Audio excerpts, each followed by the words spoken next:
Proteins word introduced by Berzelius in 1838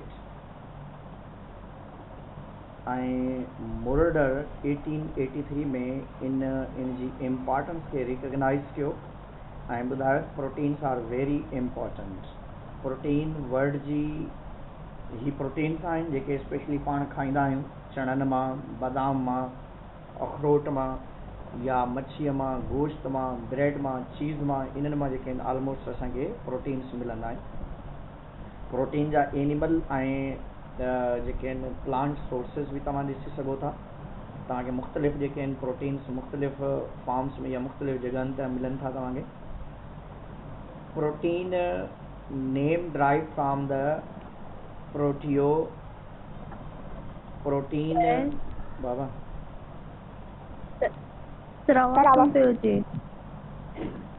आवाज़ नथो अचे, छो नथो अचे? नो सर हाणे अचे पियो, हाणे बाक़ी छा पियो ॿुधाए, छा पिया ॿुधो? बाबा आवाज़ तव्हांजो इशू हूंदो, ॿियनि गर्ल्स खे बि इशू थिए थो? अचे थो? सर हाणे अचे थो। जी सर। चलो अलाह करे अचे। तो पाण स्क्रीन शो थिए थो तव्हांखे? जी sir. Protein name is derived from the protose which means first rank या supreme चइबो आहे इनखे। माना प्रोटीन्स जेके आहिनि असांजी बॉडी जा बिल्डिंग ब्लॉक्स आहिनि। सभ खां पहिरीं घणी ज़रूरत असांजी बॉडी जे अंदरि प्रोटीन्स जी हूंदी आहे। प्रोटीन्स जेके आहिनि extremely complicated and nitrogenous molecules हूंदा अथव, छो जो अमाइनो एसिड में अमाइन ग्रुप अवेलेबल हूंदो आहे ऐं अमाइनो एसिड पेप्टाइड बॉन्ड सां अटैच्ड हूंदा आहिनि। तंहिंजे करे प्रोटीन जी पाण डेफिनेशन ई ॾींदा आहियूं polypeptide chain of amino acids.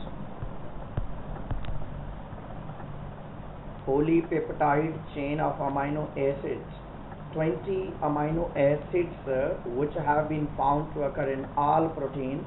तक़रीबन 20 क़िस्म जा अमाइनो एसिड्स असांखे मिली चुका आहिनि ऐं अमाइनो एसिड खे जेकॾहिं ॾिसंदासीं त उन में कार्बन हूंदो आहे, हाइड्रोजन हूंदो आहे, ऑक्सीजन हूंदो आहे, नाइट्रोजन बि हूंदो आहे ऐं कुझु प्रोटीन्स जे अंदरि फास्फोरस ऐं सल्फर बि हूंदो अथव।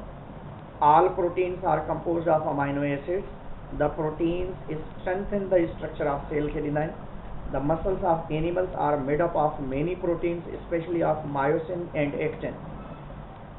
ऐं ज़्यादातर असांजा मसल्स जेके आहिनि उहे मायोसिन ऐं एक्टिन प्रोटीन्स जा ठहियल हूंदा आहिनि। Proteins are also found in the haemoglobin में प्रेजेंट हूंदा आहिनि ऐं फाइब्रिन में प्रोटीन्स हूंदा अथव या ब्लड क्लॉटिंग फैक्टर्स में बि प्रेजेंट हूंदा अथव। प्रोटीन्स जंहिं शइ जा ठहियल आहिनि उनखे पाण मोनोमर चवंदा आहियूं। This is known as monomer. ही मोनोमर आहिनि। मोनोमर्स आहिनि। मोनोमर्स आहिनि amino acid carboxylic group हूंदो आहे हिकिड़ो इन्हनि में, COOH ग्रुप बि हिन खे चवंदा आहियो तव्हां ऐं ही अमाइन ग्रुप आहे, NH2 चइबो आहे हिनखे, NH2 चइबो अथव, ही नथो सम्झे, NH2 चइबो आहे हिनखे ऐं उन खां बाद में रेडिकल ग्रुप हूंदो आहे। रेडिकल ग्रुप हमेशह वेरिएबल हूंदो आहे। रेडिकल ग्रुप हमेशह वेरिएबल हूंदो आहे। वेरिएबल जो मतिलबु इहो आहे त 20 टाइप जा अमाइनो एसिड आहिनि त 20 टाइप जा रेडिकल ग्रुप आहिनि। हर अमाइनो एसिड में कार्बो ऑक्सिलिक ग्रुप साॻियो हूंदो आहे, अमाइन ग्रुप साॻियो हूंदो आहे, हाइड्रोजन कार्बन साॻिया ई हूंदा आहिनि। हाणे हिन सेंट्रल कार्बन खे पाण नालो ॾींदा आहियूं अल्फा कार्बन। अल्फा कार्बन जो नालो ॾिबो आहे। This central carbon is known as alpha carbon. Carboxylic group, amine group, radical group and hydrogen, that all are collectively attached with the alpha carbon, that's known as amino acids। ऐं 20 type जा amino acid आहिनि ऐं 20 type जा radical group आहिनि। उन्हनि मां कुझु amino acid जेके तव्हांजे बुक में ॾिनल आहिनि, जीअं गिलेसाइन ॾिनल आहे, सेराइन ॾिनल आहे, एलेनाइन जे नाला आहे इन्हनि अमाइनो एसिड जूं जेके केमिकल स्ट्रक्चर आहे या फार्मूला आहे उहो बि ॾिसी सघो था तव्हां COOH ऐं उन खां बाद में हाइड्रोजन रेडिकल ग्रुप आहे ऐं हिन तरफ़ NH2 आहे NH2 ग्लेसाइन इन खे चइबो आहे ग्लेसाइन हाइड्रोजन आहे and this one is known as COOH NH2 ऐं उन खां बाद में हाइड्रोजन ऐं रेडिकल ग्रुप हूंदो आहे CH2OH हूंदो आहे this is known as serine इन खे चइबो आहे this is the radical group ऐं ॿियो हूंदो आहे COOH NH2 and this one is known as hydrogen and this is CH3 इन खे चइबो आहे and this is known as La9 चइबो आहे this is known as La9 हाणे ग्लेसाइन में हाइड्रोजन ऐं सेराइन में CH2OH ऐं सेराइन एलेनाइन में CH3 आहे हाणे टई रेडिकल ग्रुप तव्हांखे यादि रखणा आहिनि छो जो असांजी बुक में ॾिनल आहिनि तव्हांखे ग्लेसाइन जो स्ट्रक्चर बि यादि रखिणो आहे सेराइन जो स्ट्रक्चर बि यादि रखिणो आहे एलेनाइन जो स्ट्रक्चर बि यादि करिणो आहे ग्लेसाइन जो रेडिकल ग्रुप हाइड्रोजन आहे सेराइन जो रेडिकल ग्रुप CH2OH आहे ऐं एलेनाइन जो रेडिकल ग्रुप जेको आहे उहो CH3 आहे त इन करे हर अमाइनो एसिड जे लाइ अलॻि टाइप जा रेडिकल ग्रुप अथव ऐं अमाइनो एसिड्स टोटल जेके आहिनि अमाइनो एसिड्स पाण वटि 20 टाइप्स जा आहिनि अमाइनो एसिड सभु जा सभु इन्हनि में रेडिकल ग्रुप चेंज आहे हाणे इहे 20 टाइप जा जेके अमाइनो एसिड आहिनि उन्हनि मां 10 ऐं 10 में 10 जेके आहिनि that are known as essential and 10 are known as non essential जेके 10 असेंशियल आहिनि उहे ज़रूरी आहिनि माना ज़रूरी जो मतिलबु आहे we are getting from the diet असां स्पेशली फूड बांड डाइट मां कलेक्ट कंदा collect from the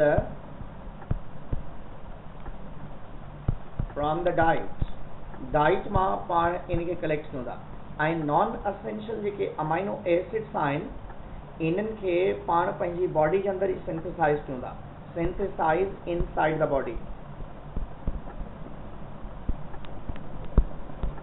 in body ऐं स्पेशली छा मां सिंथेसाइज़ कंदा आहियूं लिवर मां या लिवर में नॉन असेंशियल जो मतिलबु इहो आहे त they that are not means essential we are specially synthesizing inside the body ऐं असेंशियल जो मतिलबु आहे कलेक्ट फ्रॉम द डाइट पाण इनखे डाइट मां खुराक मां खाधे मां कलेक्ट कंदा आहियूं त माना जेके असेंशियल आहिनि उहे खाधे मां मिलनि था जेके नॉन असेंशियल आहिनि उहे असां पंहिंजे डाइट मां इन मां जेके आहिनि बॉडी जे अंदरि सिंथेसाइज़ करण जी सलाहियत रखूं था हाणे पाण ईंदासीं इन पॉलीपेप्टाइड चेन जी तरफ़ त बाबा अमाइनो एसिड जी पॉलीपेप्टाइड चेन मां कंहिं शइ हिनखे मिटायां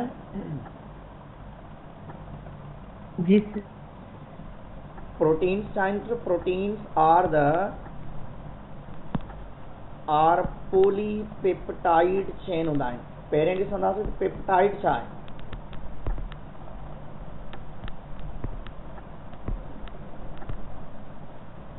चेन ऑफ अमाइनो एसिड इनके चइबो आहे polypeptide chain of amino acids polypeptide chain of amino acids ही मोनोमर आहे COOH NH2 आहे हीअ ऐं हीअ रेडिकल ऐं हीअ हाइड्रोजन आहे अहिड़े तरीक़े सां COOH NH2 आहे हिते ऐं अहिड़े तरीक़े सां रेडिकल ऐं ही हाइड्रोजन आहे त इन में जेकॾहिं पाण ॾिसंदासीं त इन में हिन जॻह ते छा थो थिए ही वारी स्ट्रक्चर जेका OH आहे इहा रिलीज़ थिए थी OH ऐं इन मां हिकिड़ो हाइड्रोजन रिलीज़ थिए थो त इहे ॿई मिली करे छा था ठाहिनि H2O जी फॉर्मेशन कंदा हाणे ही कार्बन ऐं नाइट्रोजन जे विच में हिकिड़ो बॉन्ड ठहे थो this bond is known as peptide bond So peptide bond form in between the carbon and nitrogen. Peptide bond कंहिंजे विच में ठहे थो कार्बन ऐं नाइट्रोजन जे विच में ठहे थो या चई सघो था peptide bond form in between the carboxylic group of one amino acid and amine group of other amino acid. हिकिड़े अमाइनो एसिड जो कार्बोऑक्सिलिक ग्रुप बे अमाइनो एसिड जे अमाइन ग्रुप सां बॉन्ड थींदो आहे। कार्बोऑक्सिलिक ग्रुप में कार्बन सां add थींदो अथव। हाणे हिते ॾिसंदो तव्हां इन जगह ते त इन जगह ते पाण वटि हिते मौजूदु आहे कार्बन, त इन में जेको कार्बन आहे इन सां ऑक्सीजन हिन सां कनेक्टेड अथव। This is known as a radical, this one is NH2 and this is a hydrogen. ऐं इन तरफ़ बि तव्हां अची सघो था, हिन तरफ़ COOH आहे ऐं इन तरफ़ आहे नाइट्रोजन ऐं hydrogen, and this is a radical and this one is hydrogen. हाणे छा थो थिए त हिन तरफ़ खां हितां खां OH रिलीज़ थियो आहे ऐं इन खां हिकिड़ो हाइड्रोजन रिलीज़ थियो आहे। इहे त ॿई मिली करे इन्हनि कंहिं शइ जी फॉर्मेशन कई आहे वाटर जी, असां हिते सम्झी आयासीं। हाणे ॾिसो ही कार्बन इन सां डायरेक्टली कनेक्टेड, हाणे इन्हनि जे विच में ही बॉन्ड ठहियो अथव। This bond form in between the carbon and nitrogen directly, this bond is known as peptide bond. Carbon ऐं नाइट्रोजन जे विच में बॉन्ड ठहे थो ऐं कार्बन ऐं नाइट्रोजन जे विच में जेको बॉन्ड ठहे थो इनखे पाण पेप्टाइड बॉन्ड जो नालो ॾींदा आहियूं। A bond form in between the carbon and nitrogen, carbon ऐं नाइट्रोजन जे विच में जेको बॉन्ड ठहे थो उनखे पेप्टाइड बॉन्ड चइबो आहे। कार्बन ऐं नाइट्रोजन जे विच में जेको बॉन्ड ठहे थो इहो पेप्टाइड बॉन्ड आहे। पेप्टाइड बॉन्ड कंहिंजे विच में ठहे थो? इन between the carbon and nitrogen. हाणे ॾिसो डिफरेंट क्लासिफिकेशन आहे, जेका असांजे बुक में क्लासिफिकेशन आहे उहा ज़्यादातर ईअं ई ॾिनल आहे। हाणे हालांकि उन क्लासिफिकेशन जो कोई यूज़ेज ई न आहे, माना primary structure, secondary structure, quaternary structure, tertiary structures जेके आहिनि इहे तव्हां फर्स्ट ईयर पढ़ी हूंदी, इंटर पढ़ी हूंदी, या फिजिक्स केमिस्ट्री सभिनि शयुनि खे तव्हां पढ़ियो आहे, पर किथे बि इन्हनि शयुनि खे यूज़ नथो कयो वञे। प्रोटीन्स प्राइमरी स्ट्रक्चर आहे, सेकेंडरी स्ट्रक्चर या क्वाटरनरी स्ट्रक्चर, इहा सिर्फ़ु असांजी किताब में हिते ई रखियल आहे। बाक़ी ज़्यादातर पाण जेका क्लासिफिकेशन पढ़ंदा आहियूं उहा किथे तव्हां नालो ॾेई रहिया हूंदा, त फाइब्रियस आहे, किथे ग्लोब्यूलर आहे, किथे कहिड़े तरीक़े सां, त based on the structure J base ते जेकॾहिं ॾिसंदव त फाइब्रियस प्रोटीन हूंदा आहिनि, ग्लोब्यूलर प्रोटीन्स हूंदा आहिनि, इंटरमीडिएट प्रोटीन्स हूंदा आहिनि। इनमें sample proteins albumin, globulin, histones, scleroproteins sample हूंदा आहिनि। इहे कॉन्जुगेटेड प्रोटीन्स जेके आहिनि, फास्फोप्रोटीन, ग्लाइकोप्रोटीन, न्यूक्लियोप्रोटीन, क्रोमोप्रोटीन्स, इहे कॉन्जुगेटेड मॉलिक्यूल्स बि आहिनि जेके पाण अलॻि डिस्कस कंदा आहियूं। हिते ॾिसंदो सैंपल प्रोटीन्स जेके आहिनि only amino acids are found in their molecular structure हूंदा आहिनि। अहिड़ा प्रोटीन्स जंहिंजी स्ट्रक्चर में सिर्फ़ु प्रोटीन्स अमाइनो एसिड्स अवेलेबल हुजनि उनखे पाण सैंपल जो नालो ॾींदा आहियूं। कॉन्जुगेटेड अहिड़ा जेके जंहिंजे अंदरि ॿ टे शयूं गॾिजी करे मिलियल हुजनि या ॿ मुख़्तलिफ़ क़िस्म जा मॉलिक्यूल्स या स्ट्रक्चर्स पाण में मिलियल हुजनि उनखे कॉन्जुगेटेड ड्राइव्ड माना कंहिं ॿी शइ मां ओरिजिनेट थियनि। These include the coagulated partly hydrolysed proteins हूंदा आहिनि, जीअं पेप्टोन्स आहिनि, पॉलीपेप्टाइड्स आहिनि, मुख़्तलिफ़ आहिनि। ऐं ॿी जेका टर्म असां यूज़ कईसीं globular, these proteins contain the spherical or oval molecules हूंदा आहिनि इनमें, ऐं सॉल्यूबल इन प्रोटीन्स हूंदा अथव। ऐं फाइब्रियस प्रोटीन्स जेके आहिनि these are elongated molecules of coiled हूंदा आहिनि, पॉलीपेप्टाइड चेन हूंदी आहे, फाइब्रियस इन शेप हूंदा आहिनि ऐं ही इनसॉल्यूबल हूंदा आहिनि। These are soluble and these are insoluble. ही सॉल्यूबल आहिनि, ही इनसॉल्यूबल आहिनि। हाणे पाण वटि जेका बुक में इन जी क्लासिफिकेशन ॾिनल आहे उहा ई ॾिनल आहे। पहिरीं ॾिनल आहे primary structure, secondary structure, tertiary structure, quaternary structure. Primary structure में when amino acids are arranged in linear form, त उनखे पाण पेप्टाइड स्ट्रक्चर में प्राइमरी स्ट्रक्चर जो नालो ॾींदा आहियूं। हिते ठाहियांसि, जॾहिं amino acids one is the primary structure,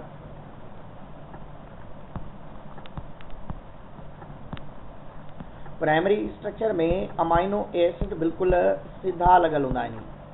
this is a primary structure.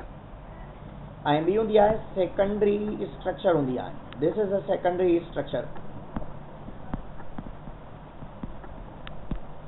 Secondary structure में अहिड़े तरीक़े सां हेलिकल शेप हूंदी आहे।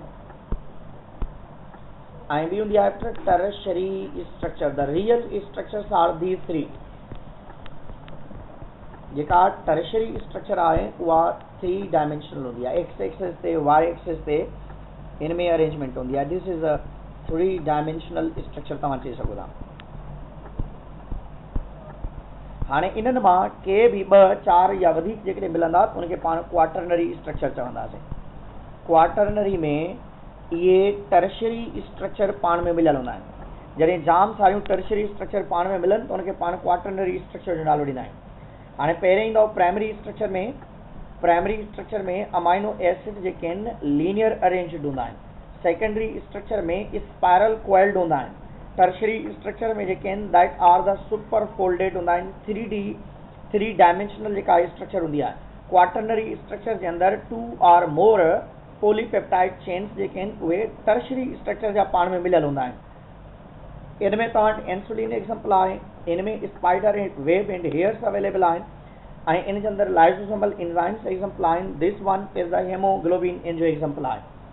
हाणे इन क्वाटरनरी स्ट्रक्चर खे जेकॾहिं पाण ॾिसूं त क्वाटरनरी जेका स्ट्रक्चर आहे, क्वाटरनरी स्ट्रक्चर जा 2 टाइप्स आहिनि। क्वाटरनरी स्ट्रक्चर जा 2 मेन टाइप्स आहिनि। हाणे क्वाटरनरी स्ट्रक्चर जा जेके 2 टाइप्स आहिनि, वन इज़ द होमोजीनियस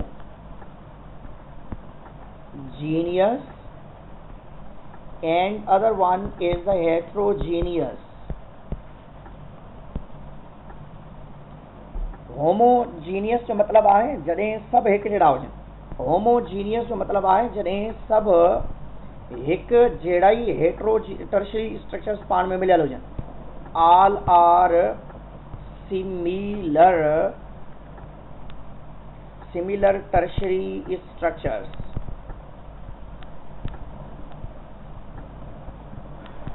ऐं हेट्रोजीनियस जो मतलब आहे जॾहिं डिफरेंट हुजनि।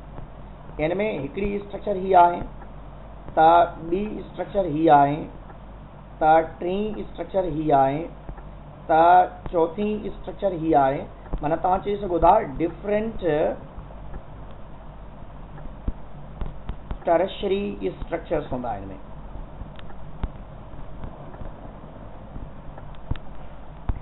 बॉन्डेड टूगेदर जॾहिं हिकु जहिड़ा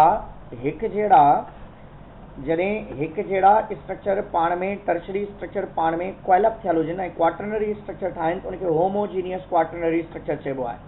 जॾहिं डिफरेंट टाइप्स ऑफ स्ट्रक्चर्स पाण में मिलियल हुजनि त उनखे पाण हेट्रोजीनियस क्वाटरनरी स्ट्रक्चर जो नालो ॾींदा आहियूं।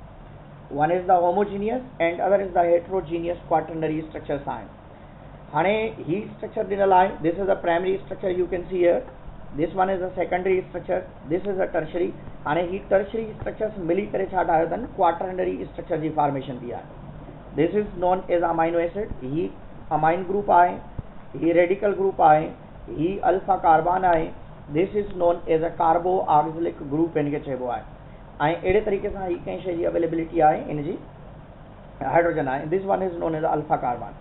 हाणे ही अमाइनो एसिड जे लाइ बि पाण वटि अवेलेबल आहे पर हिते NH2 अथव 2 अथसि। कार्बो ऑक्सिलिक ग्रुप ऐं हाइड्रोजन रेडिकल ग्रुप ऐं अहिड़े तरीक़े सां हिते हाइड्रोजन एड करे सघो था कंहिं बि। It is a group of organic compound containing 2 functional groups. Amine group carboxylic group हूंदो आहे हिन में। It also called the zwitterions बि चइबो आहे हिनखे। बोथ एसिडिक ऐं बेसिक हूंदा अथव छो जो अमाइनो एसिड बि एम्फोटेरिक इन नेचर अथव। एम्फोटेरिक छो जो हिकिड़ी साइड खां ही हाइड्रोजन आइन खे रिलीज़ कराए थो ऐं ॿी साइड खां OH आइन खे रिलीज़ कराए थो। त इन जे लिहाज़ सां जेकॾहिं पाण ॾिसूं हिते पाण पहिरें हिकिड़ी फिगर बि ठाहे आयासीं जी त एम्फोटेरिक छो था चऊं हिन में छो जो हिकिड़ी साइड खां ही OH आइन खे रिलीज़ करे थो ऐं ॿी साइड खां ही हाइड्रोजन खे रिलीज़ करे थो।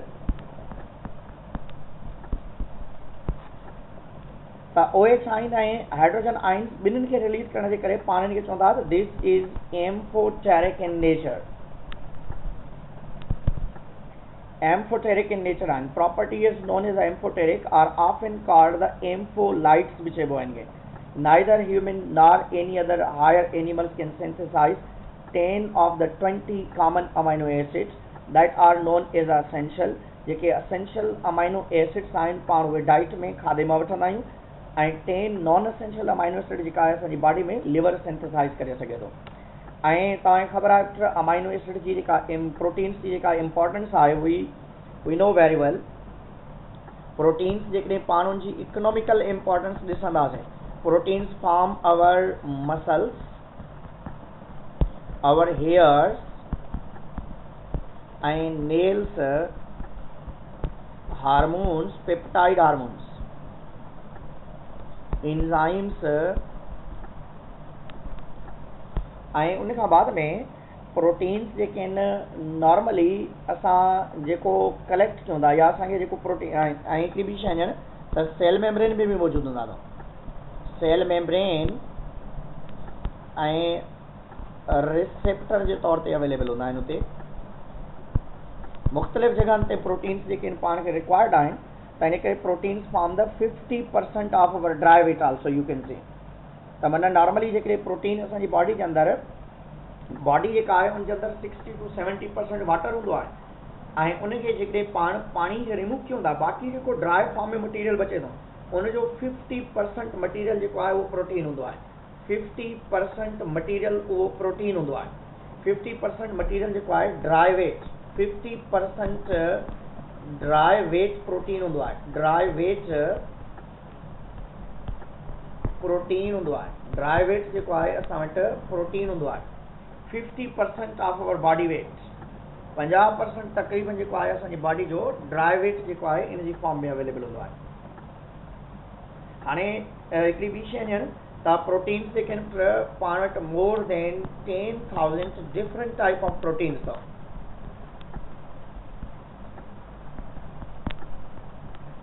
Different types of proteins available आहिनि ऐं प्रोटीन्स जेके आहिनि कॉमनली ब्लड जे अंदरि बि प्रोटीन्स आहिनि जंहिंजे करे तव्हांजी ब्लड क्लॉटिंग फैक्टर्स आहिनि, प्रोथ्रोम्बिन आहे, फाइब्रिन आहे, या उन खां बाद में ॿिया कुझु एंटीबॉडीज़ जी फॉर्म में प्रोटीन्स अवेलेबल आहिनि।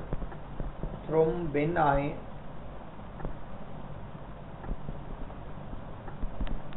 फाइब्रिन आहे ऐं उन खां बाद में एंटीबॉडीज़ अवेलेबल आहिनि, antigen for blood grouping available आहे। दैट आर द प्रोटीन्स, चाहे ए प्रोटीन हुजे, बी प्रोटीन हुजे, RH रेसिस फैक्टर वारो प्रोटीन हुजे, इहे तमामु प्रोटीन्स जेके आहिनि असां वटि कॉमनली अवेलेबल आहिनि। त प्रोटीन्स जेके आहिनि दैट आर वेरी एसेंशियल। छाजे करे एसेंशियल आहिनि? छो जो असांजी बॉडी जो तक़रीबन 50% ड्राई वेट इन जे करे आहे।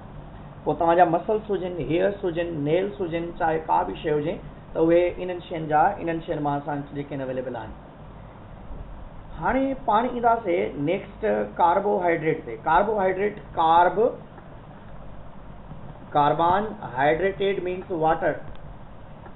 Carbohydrate is the combination of carbon plus water U can से, या चई सघो था इनमें CnH2nOn वारी कंडीशन हूंदी आहे।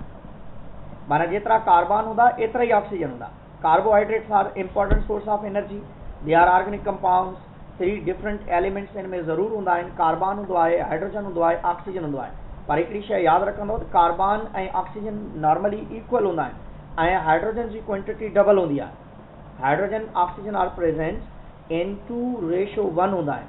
माना जीअं हिते हाइड्रोजन ऐं ऑक्सीजन आहिनि 2:1, माना 2 हाइड्रोजन हूंदा उनजी जगह ते हिकिड़ो ऑक्सीजन हूंदो। It may also be found attached with the lipids and proteins to form the conjugated molecules of the glycolipids या glycoproteins। ऐं इन जा टाइप्स पाण वटि खोड़ सारा आहिनि। मोनोसेक्राइड्स आहिनि, ओलिगोसेक्राइड्स आहिनि, पॉलीसेक्राइड्स आहिनि। कार्बोहाइड्रेट स्वीट एंड टेस्ट अथव, कार्बोहाइड्रेट ऑर्गेनिक कंपाउंड्स अथव, स्वीट एंड टेस्ट अथव एक्सेप्ट पॉलीसेक्राइड्स। सभु जा सभु ऑर्गेनिक कंपाउंड्स आहिनि ऐं सभु जा सभु जेके आहिनि कार्बन, हाइड्रोजन ऐं ऑक्सीजन मोस्टली उन्हनि में हूंदो आहे। हाइड्रोजन ऐं ऑक्सीजन जी ज़्यादातर क्वांटिटी इक्वल हूंदी आहे ऐं कार्बन ऐं ऑक्सीजन जी क्वांटिटी इक्वल हूंदी आहे, हाइड्रोजन जी क्वांटिटी डबल हूंदी आहे। ऐं इन मोनोसेक्राइड्स, इन जा जेके टाइप्स आहिनि, हिकिड़ा आहिनि मोनोसेक्राइड। मोनोसेक्राइड में 3 कार्बन खां वठी करे 7 कार्बन जा यूनिट्स हूंदा आहिनि, 3 to 7 ऐं ओलिगोसेक्राइड में यूनिट्स हूंदा अथव। तक़रीबन 2 खां 10 ताईं यूनिट हूंदा आहिनि। 2 to 10 मोनोमर्स चवंदा हुई ताईं या मोनोसेक्राइड चई छॾियोसि। ऐं इन में मोर देन 10 मोनोमर्स जेके आहिनि उहे अवेलेबल हूंदा आहिनि। दोबारा सम्झी वेंदो। हाणे हिते ॾिसंदो मोनोसेक्राइड ग्रीक मोनोस मां वरितल आहे। सिंगल सैकरोन मीन्स शुगर चइबो आहे। These simple sugar molecules contain 3 carbon खां वठी करे 3 कार्बन टू 7 कार्बन ते अवेलेबल आहिनि। All are white crystalline solid sweet in taste हूंदा आहिनि।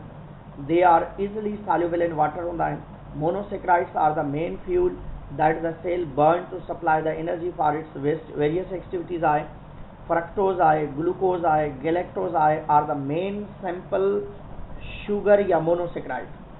तमाम कार्बोहाइड्रेट मोनोमर्स जा ठहियल हूंदा अथव। Triose, tetrose, pentose, hexose, heptose. ऐं उहो तव्हांखे ख़बर आहे कीअं हूंदो आहे, या त लिखंदो वञा C3 triose, C4 tetrose, C5 pentose, C6 hexose, C7 जेका आहे उहा हेप्टोज। पर इन में फार्मूला जेको आहे उहो यूज़ कंदो C3 H डबल कंदो 6 O3 this is known as a triose. ऐं C4 H8 O4 this is known as tetrose. ऐं अहिड़े तरीक़े सां पेंटोज आहे C5 H10 O5 this is a pentose. ॿियो आहे C6 H12 O6 this is a hexose. ऐं लास्ट में ईंदो C7 H14 O7।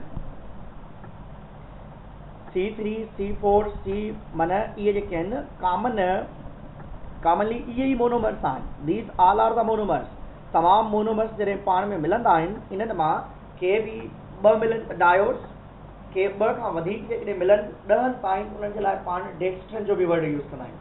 पर नॉर्मली पाण ईंदासीं पहिरियों असां वटि आहे glucose. It is a common in simplest monosaccharide sign with 6 carbon आहे। फ्रक्टोज भी 6 कार्बन अथव ऐं गैलेक्टोज भी 6 कार्बन अथव। फ्रक्टोज जेके आहिनि normally hexose found in abundant quantity में अथव। मोस्ट अबंडेंट जेके आहिनि फ्रक्टोज अथव। गैलेक्टोज जेके आहिनि पाण खे मिल्क में मिले थो। ऐं आम जेको ग्लूकोज आहे उहो शुगर जी। हाणे ॾिसंदो ही कार्बोहाइड्रेट में आइसोमर्स आहिनि। This is a glucose, this one is a galactose and this is known as a fructose.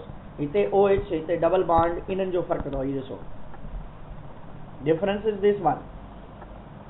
Carbon number same आहिनि, स्ट्रक्चर में फ़र्क़ु आहे। OH आयन जी अटैचमेंट या ऑक्सीजन जी कार्बन सां जेका डबल बॉन्डिंग आहे। ऐं हिते बि ॾिसो हीअ बि लिटिल बिट जेको आहे उहो डिफरेंस आहे मथे। या तव्हां चई सघो था हीअ मथियों फंक्शनल ग्रुप, इन में असांखे डिफरेंस थो मिले ऐं ॿियो इन जी अरेंजमेंट या अटैचमेंट में असांखे फ़र्क़ु थो मिले। हाणे मोनोसेक्राइड्स ही सेम रखिया आहिनि छो जो मोनोसेक्राइड्स ज़्यादातर ग्लूकोज, फ्रक्टोज, गैलेक्टोज पाण खे साइक्लिक फॉर्म में मिलंदा आहिनि। हीअ त जी असां स्ट्रक्चर ठाहीसीं, ही साइक्लिक फॉर्म अथव। This is a glucose. Glucose में हीअ लॻल आहे CH2OH ऐं इन जॻह ते जेके आहिनि हीअ इन जी अटैचमेंट आहे। हिते एक्स्ट्रा जेका इन जी अरेंजमेंट आहे। ही गैलेक्टोज आहे, ही फ्रक्टोज आहे। Most abundant is the fructose. Oligosaccharides 2 to 10 units जॾहिं में मिलनि, 2 खां 10 ताईं जेकॾहिं यूनिट्स पाण में मिलंदा त उन्हनि खे पाण ओलिगोसेक्राइड्स चवंदासीं। हाणे हिकिड़े खे मोनोसेक्राइड चइबो आहे। हाणे हिते ॾिसंदो फॉर एग्जाम्पल ही 2 यूनिट्स मिलंदा आहिनि। ग्लूकोज आहे हिकिड़ो यूनिट, फ्रक्टोज आहे ॿियो यूनिट। त हुन मां कंहिं शइ जी फॉर्मेशन थी आहे सक्रोज जी। This is known as a disaccharide. Disaccharide माना हिकिड़े ग्लूकोज ऐं हिकिड़े 2 मोनोमर्स पाण में मिलिया आहिनि ऐं इन जॻह ते बि glucose plus galactose that form the lactose, glucose plus glucose form the maltose. ऐं तव्हांखे ख़बर आहे सक्रोज आम तरीक़े सां शुगर केन में मिले थो, लैक्टोज पाण खे मिल्क में मिले थो, माल्टोज जेका आहे माल्ट शुगर या बारले वग़ैरह में जेको आहे असांखे मिले थो। ऐं हीअ सक्रोज जी अरेंजमेंट बि अथव, तव्हां ॾिसी सघो था। हिकिड़ो ग्लूकोज आहे, हिकिड़ो फ्रक्टोज आहे। हाणे इनखे यादि रखण जे लाइ बि असां हीअं कंदा आहियूं त GFS glucose fructose form the sucrose GFS। ऐं इन में त वरी तव्हां हीअ शइ यादि रखी छॾींदो, बाक़ी ऑलमोस्ट तव्हांखे यादि रहंदो छो जो माल्टोज जेको आहे लैक्टोज वारो त असांखे यादि रहंदो आहे, छो जो glucose galactose form the lactose. मसइलो थींदो आहे ग्लूकोज फर्क माना सक्रोज ऐं माल्टोज में। तव्हां जॾहिं सक्रोज खे यादि रखी छॾींदव त बाबा GFS फेन आहे, GFS fan, glucose and fructose form the sucrose, त अल्टीमेटली बाक़ी ग्लूकोज ऐं ग्लूकोज बची वेंदो, that will form the maltose. ऐं लास्ट में हिते वाटर रिलीज थींदो अथव उनजे करे, छो जो कंडेंसेशन थी आहे तंहिंजे करे।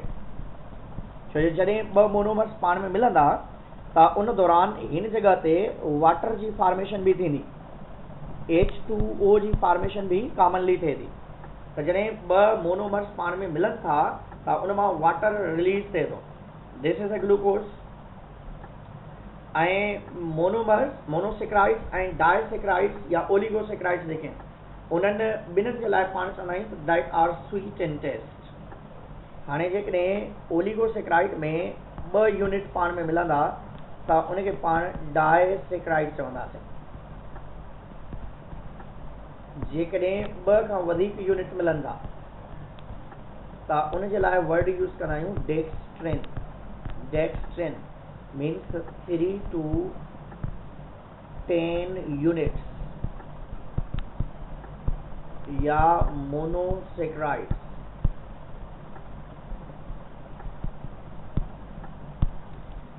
थ्री टू 10 यूनिट्स लॻंदा आहिनि, 3 खां 10 ताईं यूनिट्स लॻंदा आहिनि ऐं उन्हनि यूनिट्स खे पाण नालो ॾींदा आहियूं उहे डेक्स्ट्रिन आहे। जेकॾहिं 2 यूनिट लॻनि त उन्हनि खे पाण डायसेक्राइड चवंदासीं, 3 खां 10 ताईं जेकॾहिं यूनिट्स मिलनि उनजे लाइ पाण वर्ड यूज़ कंदा आहियूं डेक्स्ट्रिन। पर 2 to 10 यूनिट्स जेकॾहिं फुल चवंदव माना डेक्स्ट्रिन ऐं डायसेक्राइड ॿिन्हिनि जे लाइ तव्हां oligo means few units are attach together.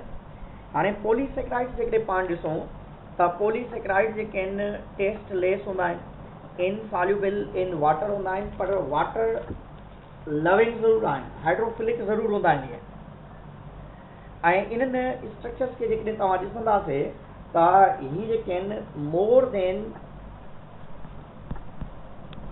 10 monosaccharides हूंदा आहिनि, मोर देन 10 मोनोसेक्राइड्स। 10 खां वधीक जेकॾहिं मोनोसेक्राइड्स पाण में मिलंदा त उन्हनि खे पाण नालो ॾींदासीं इहे पॉलीसेक्राइड्स आहिनि। ऐं पॉलीसेक्राइड्स में पाण वटि कॉमनली जेके आहिनि 3 शयूं थियूं अचनि। One is the glycogen. Glycogen is the reserve food material आहे पाण वटि ऐं इहो बैक्टीरिया में, फंगस में, असांजे लिवर में, असांजे मसल्स में इहो अवेलेबल हूंदो आहे। ऐं हीअ स्ट्रक्चर जेका आहे उहा ग्लैंडुलर सेल्स जी फॉर्म में असां वटि स्टोर्ड फॉर्म में अवेलेबल हूंदी आहे। ऐं ॿिया आहिनि स्टार्च जेके आहिनि, स्टार्च रिजर्व फूड मटीरियल आहे हायर प्लांट्स में, त लेग्यूम्स में, पोटैटोज़ में, वेजिटेबल्स में, सीरियल्स में हूंदो आहे। ऐं ग्लूकोज मॉलिक्यूल्स जेके आहिनि जॉइन टुगेदर हूंदा आहिनि स्ट्रेट चेन में, अमाइलोपेक्टिन ऐं अमाइलोज में।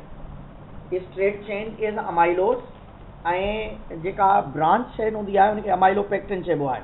ऐं हिन बि जेकॾहिं तव्हां चाहियो त ॾिसी सघो था, starch it is a long term energy storing substance आहे।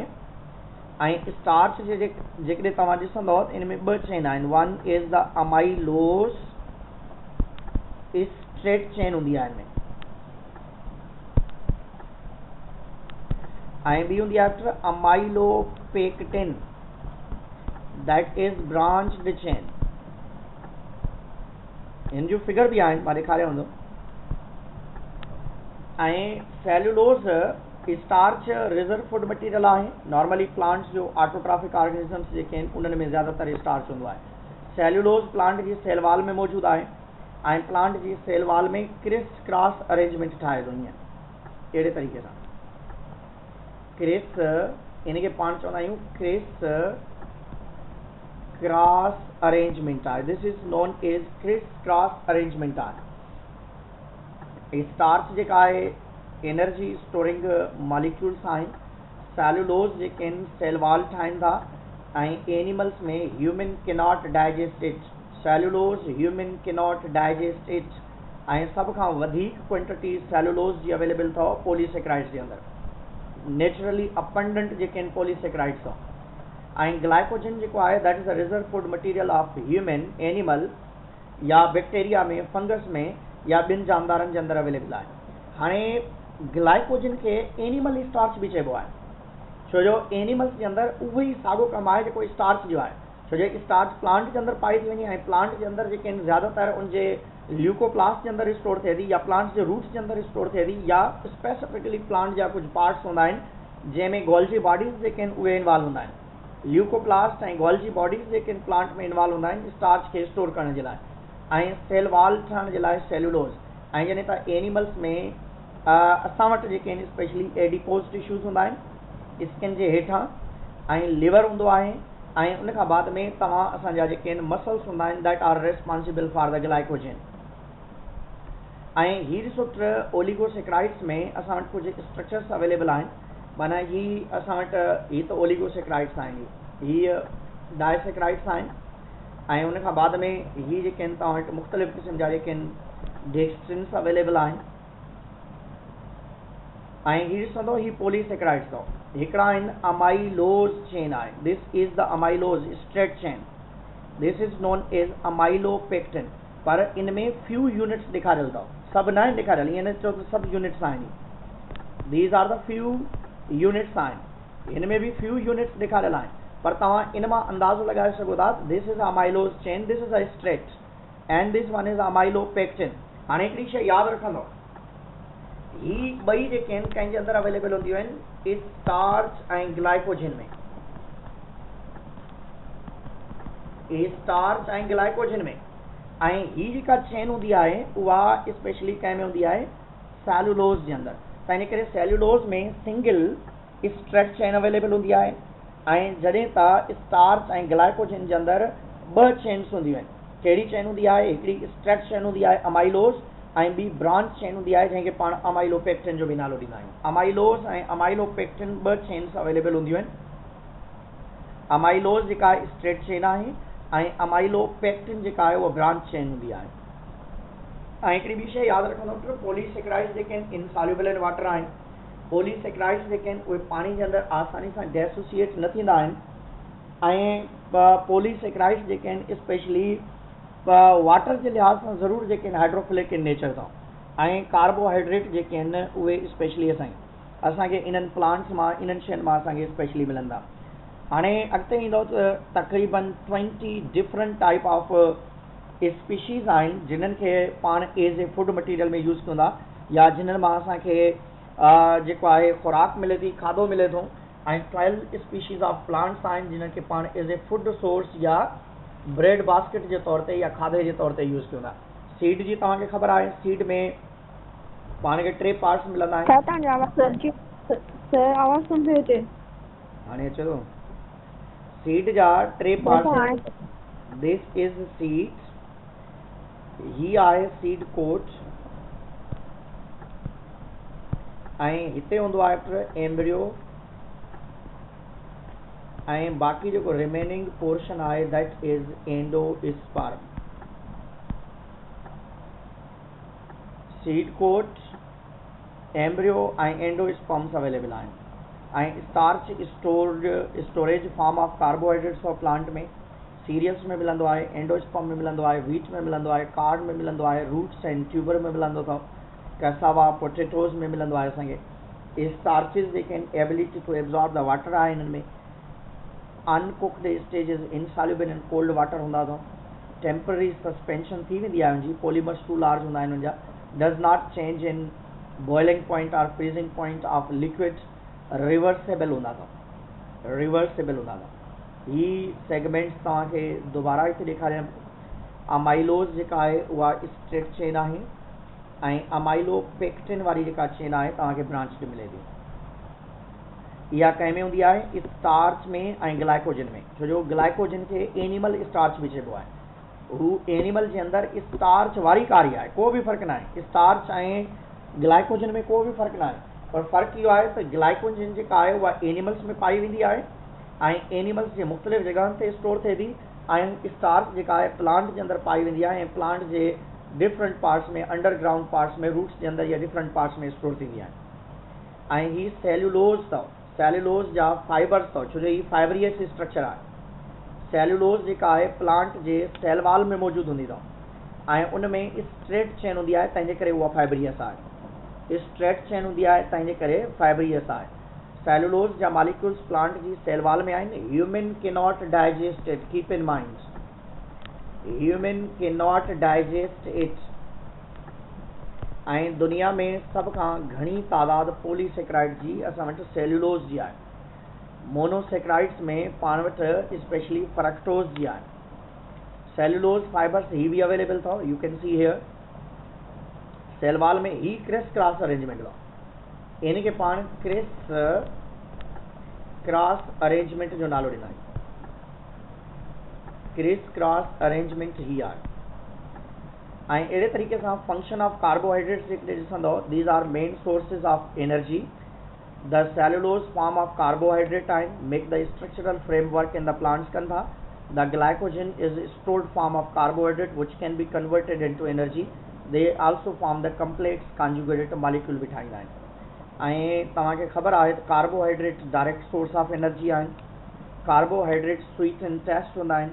कार्बोहाइड्रेट पाण खे डेट खजूर मां मिलनि था, खंड मां मिलनि था, शुगर मां मिलनि था, ऐं मुख़्तलिफ़ क़िस्म जूं शयूं जेके आहिनि पाण कार्बोहाइड्रेट जी फॉर्म में यूज़ कयूं था। कार्बोहाइड्रेट्स जेके आहिनि, आवाज़ अचे थो? जी सर। जो कॉल पई अचे न हिन मोबाइल ते त डिस्कनेक्ट थी वञे। ठीकु आहे, मुंहिंजे ख़्याल में ही ॿई पढ़ी अचो तव्हां, कार्बोहाइड्रेट ऐं